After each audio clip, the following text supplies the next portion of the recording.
So when it comes to the nomenclature of an ester like this one, we kind of have two sides to the compound. Our ester functional group is this carbon, carbonyl, oxygen, carbon bonding pattern. And so if we were to think about how to kind of break up this ester into the two pieces, the first piece that we're going to look at is this piece here that has what we would identify to be the parent carboxylic acid. So that's going to be that portion of the molecule that has the carbonyl. And so this portion of the molecule has 1, 2, 3, 4 carbons, and this is going to be how we get the parent name for our compound. And so just like before, we're going to be using our carboxylic acid parent names. So that's going to be butanoic acid. Now, the oxygen and the carbons that are bonded to it, these are going to be named as a substituent. And so here we have 1, 2 carbons. This is going to be named as a substituent. So that when it comes to naming the ester, we're going to drop the ic acid portion of that parent carboxylic acid name. So we're going to get rid of that ic acid portion of the name, and we're going to add ATE in its place. So for the parent portion of the name, we're going to have, instead of butanoic acid, we're going to have butanoate, like so. We still have to incorporate the name of this substituent into the parent. We're going to name this substituent, bond it to the oxygen, and place it in front of the parent name. So in this case, we have butanoic acid that has now become butanoate. We're going to take this 2-carbon name for our substituent and place it out in front. So overall, the name of this compound is going to be ethyl butanoate. Ethyl butanoate. 2 words. So butanoate tells us that this is going to be an ester compound, and the ethyl out in front tells us that that group bonded to the oxygen of the ester is going to be a 2-carbon piece. So if I look at this compound right here,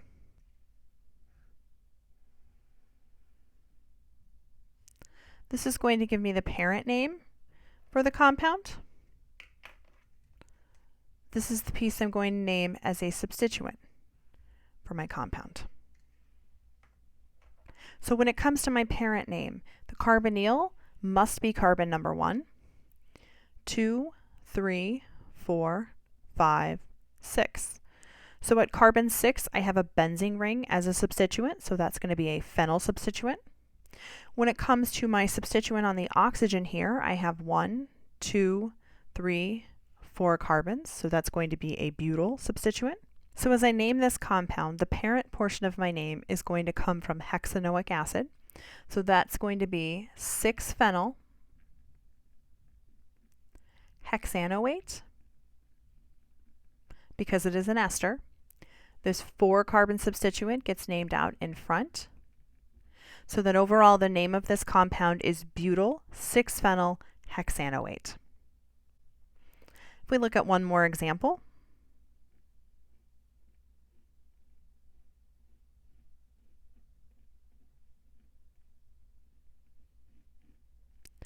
go ahead and pause the video and try to name that one on your own.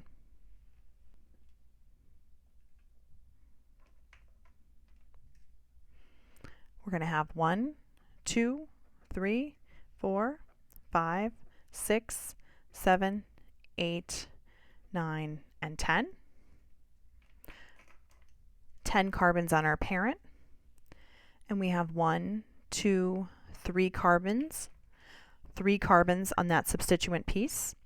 So that the name of this compound is going to be propyl decanoate. Finally, one more example.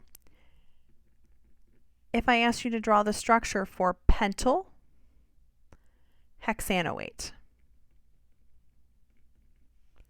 pause the video and make sure you know how to do that.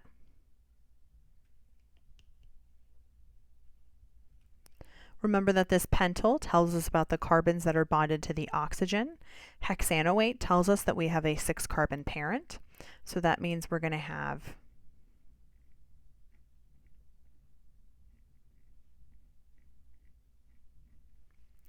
one, two, three, four, five, 6 carbons on the parent portion of our molecule. 1, 2, 3, 4, 5 carbons as a substituent on the oxygen. A cyclic ester is where that ester functional group is within a ring. We can have a 6, 5, or 4-membered ester compound.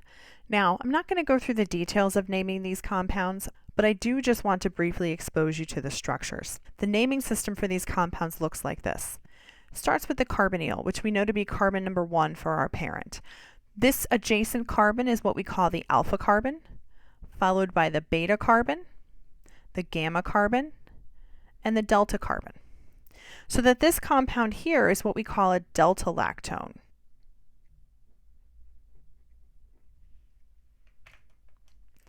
Similarly, for this 5-membered lactone, this carbon here is the alpha, the beta, the gamma. So this is what we call a gamma lactone.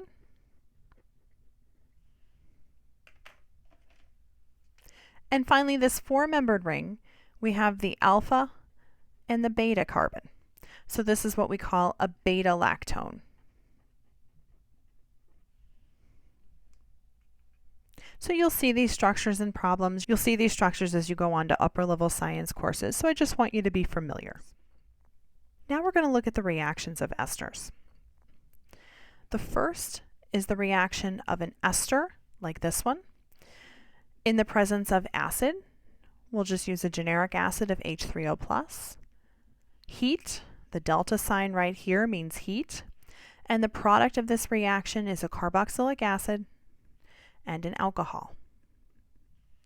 So this reaction right here is an ester hydrolysis reaction.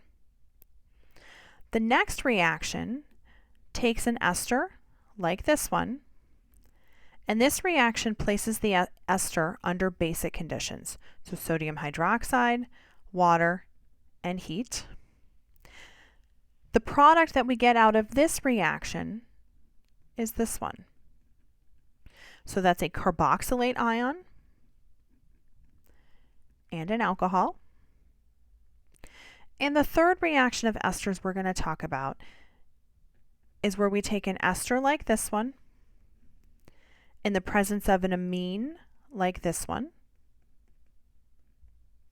And the product we get out of that reaction is an amide.